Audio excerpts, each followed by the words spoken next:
மருத்துவமனையில் பேசி கொண்டிருந்ததை நானும் கேட்டேன்.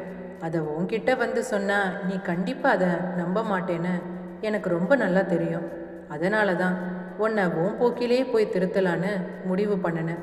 நீ நேற்று நைட்டு அத்தையோட அறைக்கு போய் அங்கு இருந்த நகையையும் பணத்தையும் ஒரு சூட்கேஸில் எடுத்து வைத்ததையும் நான் பார்த்துட்டு தான் இருந்தேன். அப்புறம் ஏன் அண்ணி நீங்கள் என்னை தடுக்கலை? நான் உன்னை தடுத்திருந்தா மட்டும் நீ என்ன நான் சொல்கிறத நம்பவா போகிற? இல்லை, நான் சொன்னால் மட்டும் கேட்டு தான் இருப்பியா? எப்பவும் போல என்னை எடுத்தெறிஞ்சு தானே பேசியிருப்ப. உடனே ராதிகா, நீங்கள் சொல்கிறதும் சரிதான் அண்ணி. நான் கண்டிப்பாக உங்களை எடுத்தெறிஞ்சு தான் பேசியிருப்பேன்.